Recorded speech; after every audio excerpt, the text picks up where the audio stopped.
안녕하십니까. 전하태 교수입니다. 이번 시간에 여러분들과 2019년 4회 기출문제 풀이를 하도록 하겠습니다. 자, 지금 여러분들이 보고 계시는 교재 문제 1번을 보도록 하십시오. 자, 먼저 문제 1번에 보시게 되면 굴뚝 직경 2m, 굴뚝 배출가스의 속도가 5m/s, 굴뚝 배출가스 온도가 400K, 대기 온도가 300K, 풍속이 3m/s일 때 연기의 상승 높이를 계산하시오 돼 있어요. 자, 여기서 먼저 F라는 식이 주어졌죠. 이 F가 뭐죠? 부력입니다. G라는 중력 가속도 곱하기 2분의 D, D는 직경입니다. 곱하기 VS, VS는 배출되는 가스의 속도죠. 자, 곱하기 TS-TA, 나누기 TA. TA라는 것은 대기의 절대온도, TS라는 것은 가스의 절대온도죠. 자, 그리고 델타 H 구하는 공식이 주어졌습니다. 델타 H는 U라는 풍속분의 114 곱하기 C, C는 개수죠. F, 부력의 3분의 1성. 그러면 이 두 가지는 공식이 다 주어져요. 주어지니까 여러분들 외울 필요는 없고, 델타 H를 계산했을 때 가장 핵심이 되는 것은 부력이죠. 그래서 부력 구하는 게 이 문제의 핵심입니다. 자, 먼저 부력에 대입을 해보겠습니다. G라는 중력 가속도는 9.8m/s의 제곱이라는 걸 여러분들이 반드시 알고 계셔야 돼요. 정해져 있는 값입니다.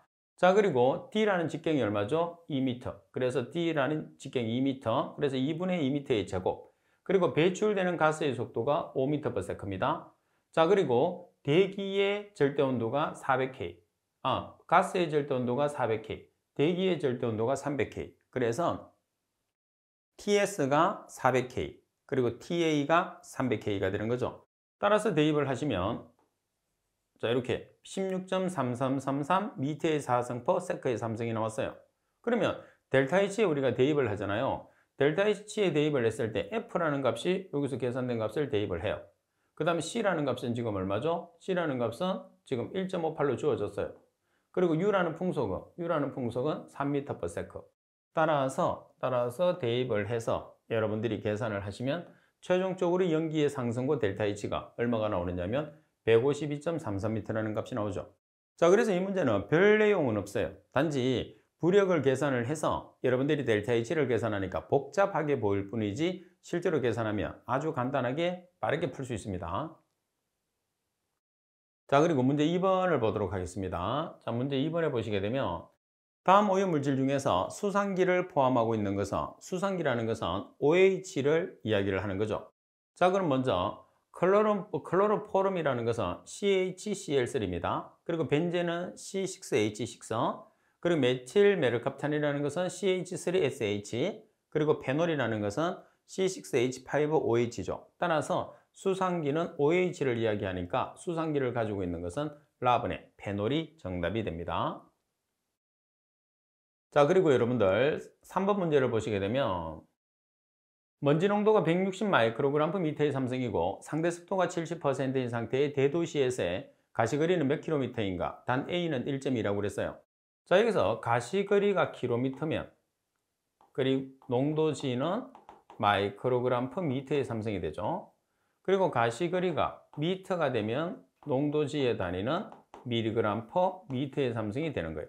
꼭 기억을 해야 됩니다. 그래서 항상 여러분들이 킬로미터로 계산하기 위해서는 농도를 마이크로그램/미터의 삼성으로 대입하시면 되고 미터로 계산하기 위해서는 미리그램/미터의 삼성으로 대입하면 된다는 뜻입니다.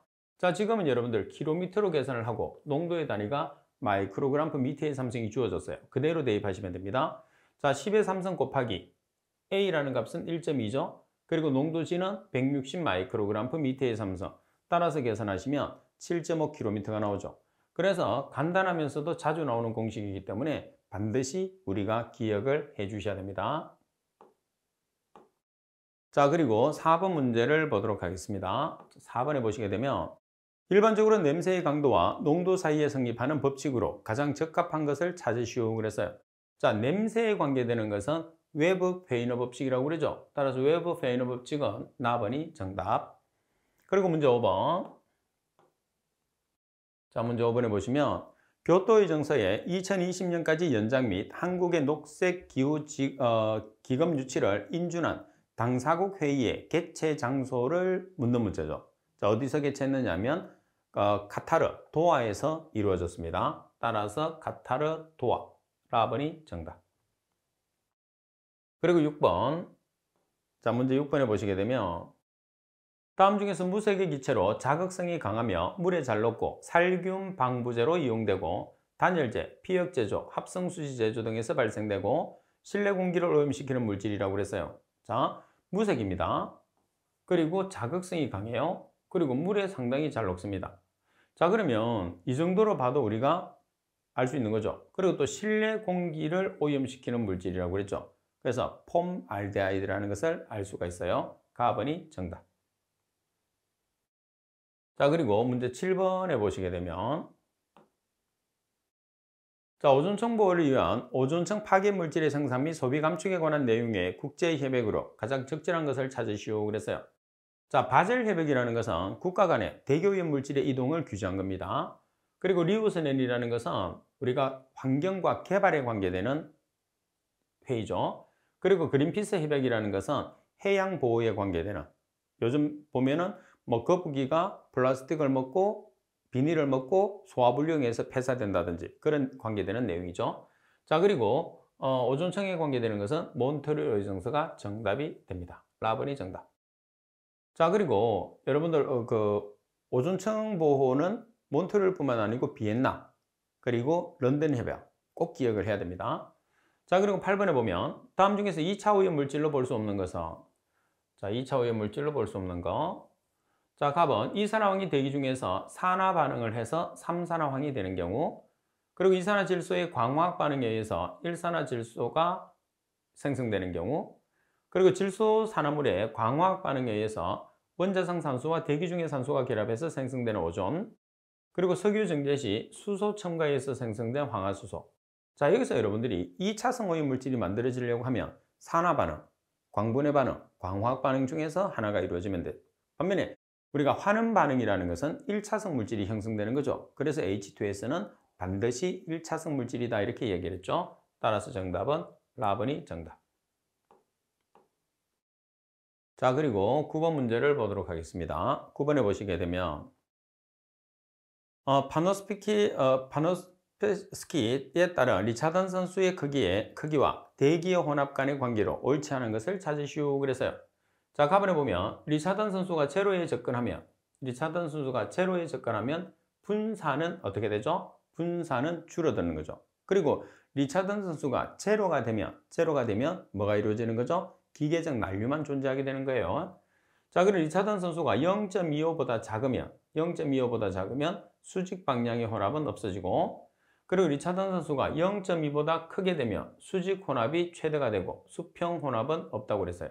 자, 수직 혼합이 최대가 되려고 그러면 큰 음의 값을 가져야 되겠죠. 그래서 마이너스 값이 크면 클수록 수직으로 부는 대류가 발달을 하고, 그리고 플러스의 큰 양의 값이 되면 대류나 기계적 난류 자체가 없기 때문에 대기오염이 일어나는 거죠.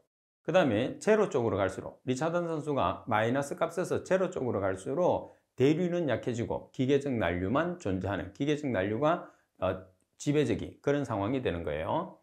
자, 그리고 리차던 선수가 제로일 때는 기계적 난류만 존재한다는 것. 그래서 라번은 하나의 문제로도 상당히 자주 출제되죠. 정답은 답번이 정답이 됩니다. 자, 그리고 10번 문제를 보시게 되면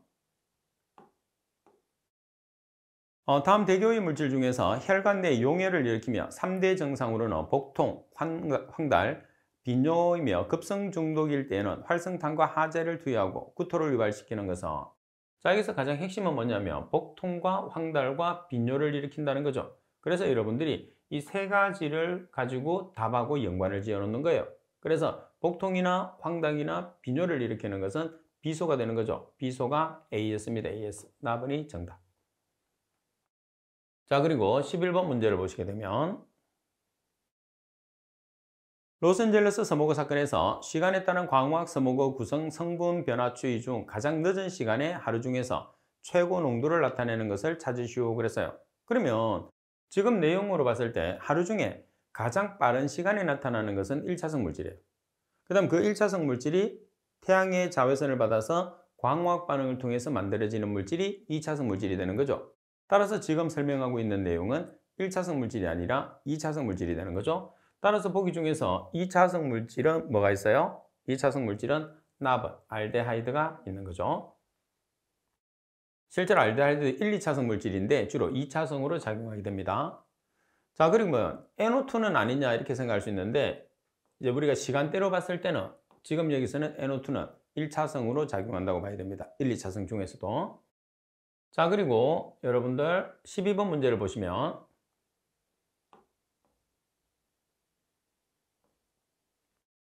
다음 대교의 물질 중에서 비중이 가장 큰 것을 찾으시오 그랬어요. 자, 비중이 가장 크다는 것은 분자량이 가장 큰 물질이 비중이 가장 큰 물질이죠. 그 이유는 보시면 기체의 비중이라는 것은 기체의 분자량에서 공기의 분자량을 나눠준 값이에요. 따라서 보시다시피 기체의 분자량은 뭐에 비례관계가 있느냐? 기체의 분자량에 비례관계가 있죠. 그래서 비중이 큰 물질이라는 것은 분자량이 큰 물질이죠. 따라서 주어지는 물질의 분자량을 조사하시면 돼요. 그래서 포말데하이드는 분자량이 30, 이황화탄소는 76, 일산화질소는 30, 이산화질소는 46.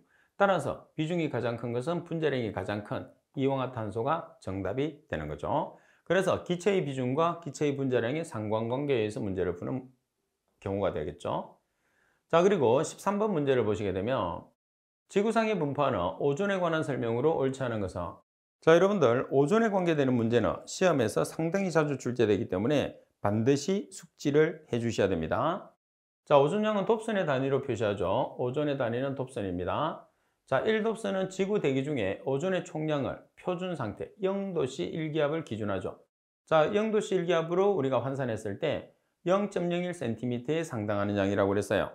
자, 우리가 얼마에 해당하는 값으로 환산하죠? 0.01cm가 아니고 0.01mm에 상당하는 값이 되는 거죠. 그리고 오존층 파괴로 인해서 피부암, 백내장, 결막염 등의 질병 유발과 인간의 면역 기능의 저하를 유발할 수 있다. 그 다음 오존의 생성 및 분해 반응에 의해서 자연 상태의 성층권 영역에서는 일정 수준의 오존량의 평형을 이루게 되고 다른 대기권 영역에 비해서 오존의 농도가 높은 오존층이 생성된다.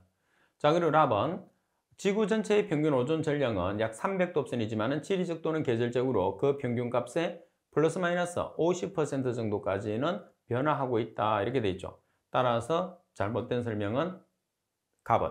자, 여기 지금 팁에 보면 나와 있어요. 우리가 1mm에 해당하는 값이 100dob선은 1mm라고 배웠잖아요. 표준 상태에서. 그래서 100dob선이 1mm니까 100dob선일 때 1mm는 1dob선에 해당하는 값을 계산하니까 1dob선에 해당하는 길이 x. 따라서 x를 계산하면 0.01mm 또는 cm로 표시하면 0.001cm가 되는 거죠. 그래서 단위가 잘못됐어요. 자, 팁의 내용을 한 번 더 꼭 숙지하십시오. 그러면 조금 더 쉽게 이해할 수 있어요. 자, 그리고 14번 문제를 보도록 하겠습니다. 분자량이 M인 대교의 물질의 농도가 표준 상태 0도씨 1기압에서 448ppm으로 측정되었다. 표준 상태에서 mg/m의 삼성으로 환산하면 이렇게 나와 있어요. 자, 그러면 mg/m의 삼성으로 환산했을 때 지금 주어진 448ppm이라는 것은 448ml/s의 삼성이죠. 자, 그리고 분자량이 지금 얼마냐면 m이에요. 그럼 분자량이 m이니까 분자량은 mmg이 되겠죠? 그때 이 최적은 기체니까 22.4ml예요. 그래서 두 개를 조합을 해서 단위를 바꿉니다. 그럼 ml를 없애야 되니까 22.4ml분의 mmg 분자량이니까 이렇게 없으면 mg/s의 삼성이라는 값이 나오겠죠? 따라서 m이라는 문자는 그대로 두고 448에서 22.4를 나눠주면 얼마가 되나요? 20이 되니까 20mg/s의 삼성이 되는 거죠. 따라서 답은이 정답. 자, 그리고 자, 문제 15번을 보겠습니다. 다음 그림에서 가 쪽으로 부는 바람은, 지금 가 쪽으로 부는 바람이라는 것은 이런 식으로 부는 바람이죠. 마찰력과 반대되어서 부는 바람이에요. 지상풍에 대한 설명입니다. 따라서 지상풍은 답은이 정답. 자, 그리고 그림이기 때문에 절대로 바뀌지 않으니까 답만 기억해 놓으시면 돼요. 16번 대교임 사건과 관련된 설명 중에서 갈로안에 가장 알맞은 것은, 런던 서머그 사건은, 런던 서머그 사건은 기역이 형성되고 거의 무풍 상태가 계속되었으며, 그리고 로스앤젤레스 서머그 사건은 니언이 형성되고 해안성 안개가 낀 상태에서 발생하였다. 그럼 여기서 역진의 종류를 나타내고 있는 거죠. 자, 따라서 런던 서머그는 1차성 서머그의 대표적인 사건으로 복사성역전. 그리고 LA 서무고 사건은 2차성 서무고의 대표적인 사건으로 침강성역전이 원인이 되었어요. 그죠? 자, 따라서 기억은 런던이니까 복사성역전. 그리고 니어는 로스앤젤레스니까 침강성역전. 따라서 라번이 정답이 되는 거죠. 그리고 17번 문제를 보도록 하겠습니다. 자, 17번 문제를 보시게 되면 수원에 관한 설명으로 옳지 않은 것은 자, 수원입니다. 가보 원자량이 200.6일, 비중이 6.9이며 염산에 용해된다. 자, 납은 만성 중독의 경우에 전형적인 증상은 특수한 구내염, 눈, 입술, 혀, 손발 등이 빠르고 10개 떨린다. 다음에 망선 중독의 경우에 손과 팔의 근력이 저하되며 다발성 신경염도 일어난다고 보고된다. 라번은 일본의 미나마타 지방에서 발생한 미나마타병은 유기수원으로 인한 공해병이며 구심성 시야협착, 난청, 언어장애 등이 나타난다고 그랬어요. 그래서 수원에 대한 피해들은 여러 가지가 보고되고 있어요. 그죠? 그래서 상당히 유독성 물질이 되는데, 자, 지금 설명이 틀린 것은 풀이를 보겠습니다. 원자량은 200.6일이 맞죠? 자, 그런데 비중을 계산을 해보면 비중은 3.55가 됩니다. 원자량은 200.6, 비중은 3.55. 자, 그리고 염산에 잘 녹는 게 아니라 질산에 잘 녹습니다. 염산에는 용해되지 않아요. 그래서 용해를 시키려고 하면 질산에 용해를 해야 되겠죠? 따라서 정답은 가번이 정답. 자, 그리고 팁에 보시면 공해병을 정리를 했습니다. 공해병 반드시 여러분들 숙지를 해야 돼요. 한번 봅시다. 자, 수원, 그리고 가드뮴, 그리고 폴리클로리네트 비페닐, PCB라고 그러죠. 자, 수원 같은 경우에서는 미나마타병, 헌터루셀 증후군, 그리고 가드뮴은 이따이따이병, 그리고 PCB는 가네미 유증이에요. 그래서 이 내용은 반드시 숙지를 해야 됩니다. 아주 중요한 내용이에요. 자, 그리고 18번 문제를 보겠습니다. 자, 18번. 통상적으로 대기오염 물질의 농도와 혼합고의 관계로 가장 적합한 것을 찾으시오 그랬어요. 지금 여러분들이 내용상으로 보시게 되면 우리가 실제 오염 농도를 계산했을 때 예상 오염 농도 곱하기 예상 최대 혼합고 나누기 실제 최대 혼합고의 삼성으로 표현을 하잖아요. 그죠? 자, 그러면 여기서 예상 오염 농도로 바꾸면 실제 오염 농도와 예상 오염 농도의 자리를 바꾸면 되잖아요. 그죠? 자, 그리고 이 값들도 역수를 취해 주시면 돼요. 그러면 결론적으로 예상 오염 농도를 우리가 나타내게 되면 예상 오염 농도는 예상 최대 혼합고 3성분의 1의 비례 관계에 있는 거죠. 실제로는 예상 오염 농도와 예상 최대 혼합고의 3성의 반비례 관계가 있다는 거죠. 그죠? 그러니까 라번이 정답이 되는 거죠. 3성의 반비례. 3성분의 1의 비례니까 3성에는 반비례하게 되는 거죠. 자, 따라서 18번의 정답은 라번이 됩니다. 자, 그리고 19번 문제를 보도록 하겠습니다. 자, 19번 문제를 보시게 되면 연기의 배출 속도가 50m/s, 평균 풍속이 300m/min, 유효 굴뚝 높이가 55m, 실제 굴뚝 높이가 24m인 경우에 굴뚝의 직경은 이렇게 문제가 나왔어요. 자, 그러면 D를 계산을 하는 거잖아요. 그리고 델타 H를 그럼 계산을 해야 돼. 그럼 델타 H를 계산을 해야 되는데 문제 조건에 여러분들이 보시면 유효 굴뚝 높이 H가 55m, 그리고 실제 굴뚝 높이 H가 24m예요. 그러면 델타 H라는 것은 유효 굴뚝 높이에서 실제 높이를 빼주면 되는 거죠. 유효 굴뚝 높이가 55m, 실제 굴뚝 높이가 24m. 그러면 얼마가 되는 거예요? 31m. 31m가 델타 H가 되는 거죠. 그래서 델타 H에 31m를 대입을 해요. 자, 그리고 유속이 얼마죠? 여기서 풍속이 300m/min, vs 배출되는 가스의 속도가 50m/s. 또 하나 조심할 것은 뭐냐면 두 개의 시간 단위를 보정을 해야 된다는 거예요. 그죠? 자, 그럼 대입해 보겠습니다. 델타 H에 얼마가 들어가는 거죠? 31m가 들어가요. 자, 그 다음에 vs 자리에 50m/s, u 자리에 300m/min. 그래서 미니처를 세크와 동일하게 만들기 위해서 1분 나누기 60초를 해서 곱해줬습니다. 자, 그리고 직경을 계산하라고 그러죠. 따라서 D에 대한 식으로 정리를 해서 계산하면 2.07m라는 값이 나와. 그래서 이 문제 조건에서는 델타 H라는 정의를 알고 있는지를 묻는 거고, 그리고 풍속과 배출되는 가스의 시간 단위를 일치할 수 있는지를 여러분들에게 테스트하는 문제가 됩니다. 자, 그리고 20번 문제를 보겠습니다. 다음 대기 분산 모델 중에서 벨기에에서 개발되었으며 통계 모델로서 도시 지역의 오존 농도를 계산하는 데 이용했던 것은, 자, 벨기에에서 개발이 되었고 통계 모델입니다. 그리고 도시 지역에서 핵심은 뭐냐면 오존 농도를 계산하는 데 이용했던 모델링. 어차피 답을 기억을 해놔야 돼요. 그죠? 답번이 정답입니다. 답번에 보시면 스모그 스탑 모델링이라고 해요. 스모그 스탑 모델링. 답번이 정답. 그리고 우리가 이론편에 보시게 되면 개론 마지막에 보면 이 분산 모델의 종류들이 쭉 나와 있어요. 그래서 여러분들이 거기 있는 내용들도 시험에 자주 나오기 때문에 반드시 한번 확인을 해 주셔야 됩니다. 자, 21번 문제로 넘어가겠습니다.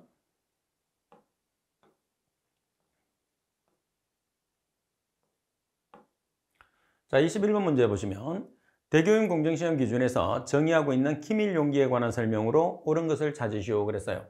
자, 여기서 기밀 용기입니다. 기밀 용기는, 자, 기는 뭐하고 연관을 짓죠? 공기의 기하고 연관을 지으면 돼요. 그래서 공기를 차단하는 거죠. 자, 가번에 보시면 이물질, 그리고 나번에 보시면 공기 또는 다른 가스, 그리고 다번에 보시게 되면 자, 광화학 변화, 그리고 라번에 보시게 되면 기체 또는 미생물. 그럼 여기에서 공기에 관계되는 내용이니까 정답은 뭐가 되는 거죠? 나번이 되는 거죠. 자, 그리고 지금 설명은 보시게 되면 가번에 대한 설명은, 자, 가번은 밀폐용기고 나번은 기밀용기, 다번은 차광용기, 라번은 밀봉용기예요.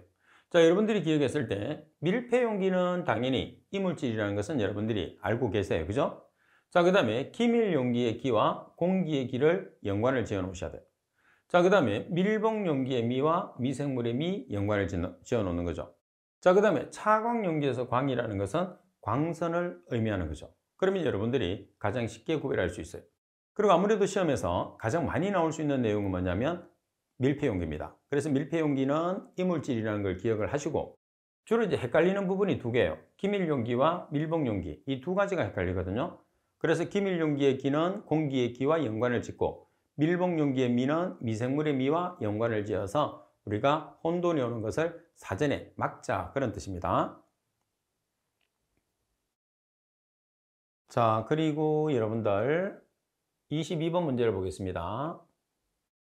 대교육 공정시험 기준 중에서 원자흡수 분광광도법에서 사용하는 용어의 정의로 옳지 않은 것은, 자, 가번에 보시면 슬롯 번호는 가스의 분출구가 세극상으로 된 번호, 다음에 충전가스는 중곡 은글램프에 채우는 가스, 다음에 선프로파일은 파장에 대한 스펙트럼선의 강도를 나타내는 곡선, 다음에 근접선은 목적하는 스펙트럼선과 동일한 파장을 갖는 같은 스펙트럼선. 자, 동일한이 아니고 가까운 파장을 갖는 거죠. 그리고 같은 스펙트럼선이 아니고 다른 스펙트럼선입니다. 따라서 설명이 잘못된 것은 라번, 근접선이 정답이 되는 거죠. 그리고 23번 문제를 보도록 하겠습니다. 자, 23번 문제를 보시면 0.1노르말 H2SO4 용액 1000ml를 제조하기 위해서 95% H2SO4를 약 몇 ml 취해야 되느냐? 황산의 비중은 1.84라고 그랬어요. 그러면 이 조건 자체 내에서 여러분들 황산이 비중이 1.84고 95%의 농도를 가지고 있기 때문에 이 값을 이용해서 노르말 농도를 먼저 계산을 합니다. 자, 비중과 퍼센트 농도가 있을 때 노르말 농도 계산하는 식입니다. 비중 곱하기 비중에 있는 밀리리터를 리터로 환산하기 위해서 10의 3승을 곱하죠. 자, 그리고 1당량에 해당하는 그람수, 그리고 농도. 그러면 비중이 1.84예요. 밀리리터를 리터로 고치기 위해서 10의 3승을 곱해줬어요. 자, 그리고 1당량 나누기 1당량에 해당하는 그람수. 황산 같은 경우에서는 여러분들이 팁에 보시게 되면 분자량이 98이면서 2가짜리죠. 왜? H가 두 개니까. 그래서 1당량에 해당하는 그람수는 분자량 나누기 2. 분자량이 98이니까 98g은 1몰. 98g 나누기 2를 하게 되면 1당량에 해당하는 그람수. 그 값이 얼마죠? 49g이에요. 자, 그리고 농도는 95%. 퍼센트를 없애기 위해서 100으로 나눠줬죠. 따라서 노르말 농도를 계산하니까 35.6735 노르말이라는 값이 나왔어요. 그러면 우리가 적정 공식에 의거해서 값을 계산하게 되면 자, 보시면 0.1노르말일 때 1000ml. 그래서 0.1노르말 곱하기 1000ml는 여기서는 비례식으로 계산하는 게 아니고 노르말 농도 곱하기 V는 노르말 농도 곱하기 V 이렇게 계산하는 거예요. 자, 그리고 여러분들이 계산했던 35.673은 노르말 곱하기 V 다시. 따라서 V 다시가 얼마가 필요하냐 그죠? 따라서 V2는 2.8ml라는 값이 나오게 되는 거죠. 쉽게 생각하면 0.1노르말 1000ml하고 동일한 값을 가지기 위해서는 35.673은 노르말이 2.8ml가 필요하다. 그런 뜻이 되겠죠.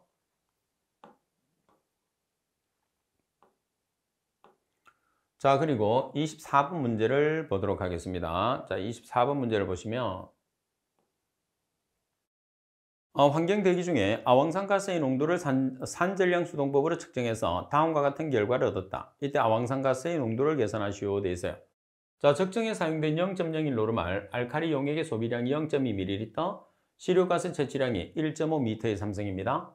자, 그러면 우리가 농도를 구하는 식은 32,000 곱하기 노르말 농도 곱하기 부피 나누기 시료량이에요. 그러면 여기서 N이라는 것은 적정에 사용된 노르말 농도니까 0.01 노르말이에요. 자, 그리고 V라는 것은 소비된 양 0.2ml, 그리고 대문자 V라는 것은 시료 채취량 1.5m의 삼성이 되는 거죠. 따라서 계산하면 42.67 마이크로그램 퍼 미터의 삼성이죠. 나머지 여기서 단위는 환산하시면 안 돼요. 단위는 개수에서 환산이 다 되어 있습니다. 자, 그리고 25번 문제를 보도록 하겠습니다. 자, 25번 문제를 보시게 되면 굴뚝 배출가스 내에서 휘발성 유기화합물의 물질, 시료채취 방법 중에 hợp 착관법의 시료채취 장치에 관한 설명으로 가장 거리가 먼 것을 찾으시오 그랬어요. 자, 지금은 hợp 착관법입니다. 자, 가번. 채취관 재질은 유리나 석영, 플로르 수지 등으로 120도씨 이상까지 가열이 가능한 것이어야 한다. 자, 그리고 나번 시료채취관에서 응축기 및 기타 부분의 연결과는 가능한 짧게 하고 플로르 수지 재질의 것을 사용을 한다. 답은 밸브는 스테인리스 재질로 밀봉 윤활유를 사용해서 기체의 누출이 없는 구조로 구조해야 한다. 라번 응축기 및 응축수 트랩은 유리 재질에 하면서 응축기는 기체가 앞쪽 합착관을 통과하기 전 기체를 20도씨 이하로 낮출 수 있는 부피여야 한다. 자, 우리가 다음에 밸브에 대한 내용을 보시게 되면 밸브를 우리가 재질은 플로르 수지, 유리 및 석영 재질로 사용을 하는데 반드시 여러분들 기억해야 되는 게 뭐냐면 밀봉 윤활유는 사용하면 안 돼요. 자, 밀봉 윤활유는 사용하지 않고 가스의 누출이 없는 구조여야 된다는 거죠. 그래서 밀봉 윤활유를 사용을 한다는 문구로 항상 주어져요. 밀봉 윤활유는 사용하면 안 되고 플로르 수지나 유리 및 석영 재질로 사용한다는 거. 자, 그리고 26번 문제를 보시게 되면 굴뚝 반경 2.2m의 원형 굴뚝에서 먼지를 채취하고자 했을 때 측정 점수는 자, 반경이 2.2m예요. 그러면 직경은 얼마죠? 2배가 되니까 4.4m. 그럼 4.4m에 해당하니까 어디에 해당하느냐 하면 여기 4초가 4.5 이하예요. 그러면 자, 여기서 여러분들이 반경 구분수는 얼마죠? 4. 측정 점수는 얼마죠? 16. 그래서 측정 점수를 계산하기 때문에 답은이 정답이 되는 거죠. 그죠? 잘 기억을 해야 됩니다. 자, 그리고 여러분들 이 표는 항상 시험에 나온다고 생각해야 돼요. 지금 여러분들이 봤을 때도 너무 자주 나오잖아요. 그죠? 그래서 꼭 암기가 돼야 됩니다. 문제가 너무 다양하게 출제되니까 꼭 알고 계셔야 돼요. 자, 그리고 27번 문제를 보시면 원접수 분광광도법으로 배출가스 중에 GN이 아연입니다. 아연을 분석했을 때 측정 파장으로 적합한 것을 찾으시오 그랬어요. 그러면 아연을 원자흡수 분광광도법으로 측정했을 때 전체적인 내용을 보면 자, 먼저 측정 파장은 213.8나노미터. 자, 그리고 정량 범위는 0.003에서 5.0mg/m의 삼성. 그리고 정밀도는 10%, 방법 검출한계는 0.001mg/m의 삼성이에요. 자, 그래서 전체적인 내용을 같이 기억을 하는 게 중요합니다. 자, 여기서는 측정 파장을 물었어요. 측정 파장은 213.8나노미터가 되겠죠. 그래서 지금처럼 측정 파장만 나올 수도 있겠지만 전체적인 내용이 나올 수도 있으니까 같이 기억을 해주는 게 중요합니다. 자, 이번 시간 수업은 이것으로 마치도록 하겠습니다. 수고하셨습니다.